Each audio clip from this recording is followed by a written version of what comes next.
Sejarah nama Pemalang. Pemalang merupakan salah satu kabupaten di Provinsi Jawa Tengah yang terletak di pantai utara Pulau Jawa. Dari Semarang, ibu kota Provinsi Jawa Tengah, kabupaten ini berjarak kira-kira 135 km ke arah barat, atau jika ditempuh dengan kendaraan darat memakan waktu lebih kurang 2-3 jam. Pemalang merupakan sebuah kabupaten di Jawa Tengah yang berbatasan langsung dengan Kabupaten Pekalongan di sebelah timur, Kabupaten Purbalingga di selatan, Kabupaten Tegal di barat, dan Laut Jawa di sebelah utara, yang terletak di ujung barat laut wilayahnya. Kabupaten Pemalang berdiri pada 24 Januari 1575. Akan tetapi, sebelum resmi ada pemerintahan kabupaten, wilayahnya telah memiliki sejarah panjang. Sejarah Pemalang dapat dikaitkan dengan Kerajaan Mataram kuno, yang berdiri di Jawa Tengah pada sekitar abad ke-8. Meski waktu itu belum dikenal nama Pemalang, tetapi beberapa bagian wilayah pesisirnya telah dijadikan pelabuhan. Oleh karena itu, daerah Pemalang dapat dikatakan sebagai pintu gerbang Mataram kuno. Namun, hingga Mataram kuno dipindahkan ke Jawa Timur, wilayah Pemalang saat itu belum sempat berkembang. Di saat yang sama, Pemalang menjadi daerah yang bebas dari kekuasaan manapun. Pada masa kekuasaan Kerajaan Majapahit, konon wilayah Pemalang pernah dimanfaatkan oleh Patih Gajah Mada sebagai pangkalan perang ke Sriwijaya. Dukungan orang Pemalang di bawah pimpinan Ki Buyut Jiwandono atau Ki Buyut Banjaransari membuahkan hasil gemilang. Karena itu, Pemalang dijadikan daerah perdikan, yakni suatu wilayah yang tidak dipungut pajak. Ki Buyut Banjaransari kemudian melimpahkan kekuasaannya kepada Raden Djoko Malang atau Raden Sambung Yuda. Diperkirakan nama Pemalang berkaitan dengan tokoh ini. Kata PE dalam bahasa Jawa dapat menunjukkan tempat, sedangkan Malang menunjukkan nama orangnya. Jadi, Pemalang berarti suatu tempat yang dimiliki atau dikuasai Raden Djoko Malang.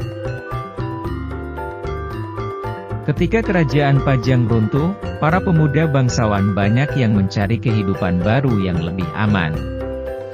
Salah satunya yang sampai ke wilayah Pemalang adalah Raden Sidawini, yang kemudian menanamkan pengaruhnya di bidang pemerintahan.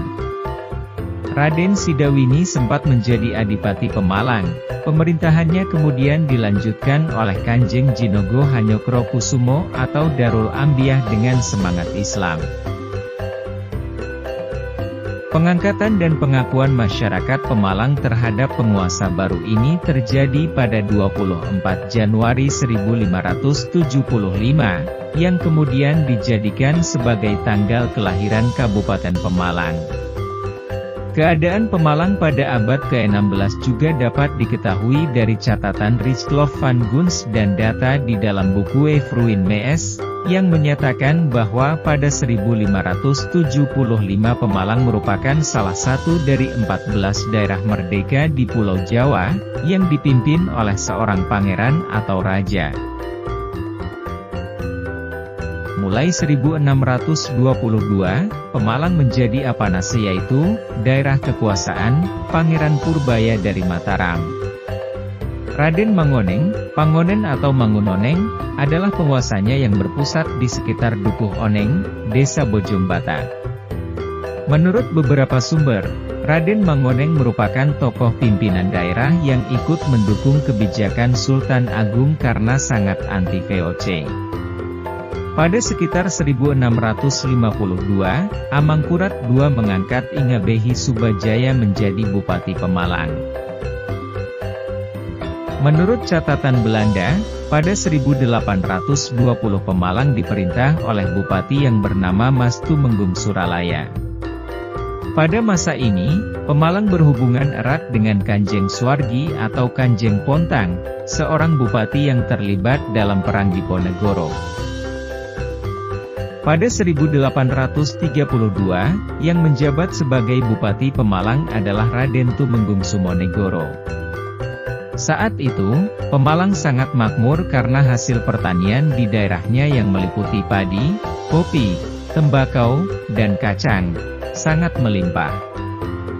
Dalam laporan yang terbit pada awal abad ke-20, disebutkan bahwa Kabupaten Pemalang terbagi dalam 5 distrik. Pusat Kabupaten Pemalang yang pertama terletak di Desa Oneng, dibuktikan dengan keberadaan Dukuh Oneng yang masih bisa ditemukan di Desa Bojongbata hingga sekarang. Sedangkan pusat Kabupaten Pemalang yang kedua dipastikan berada di Ketandan, dan sisa-sisa bangunannya masih bisa dilihat sampai sekarang, yaitu di sekitar Klinik Ketandan atau Dinas Kesehatan. Kabupaten yang sekarang ini adalah pusat kabupaten yang ketiga, yang juga merupakan sisa bangunan peninggalan kolonial Belanda. Dengan demikian, Kabupaten Pemalang telah menjadi suatu kesatuan administratif pasca pemerintahan kolonial Belanda. Demikian sejarah singkat tentang asal-usul dan sejarah Pemalang. Semoga bermanfaat. Terima kasih sudah menonton. Sampai jumpa di video selanjutnya.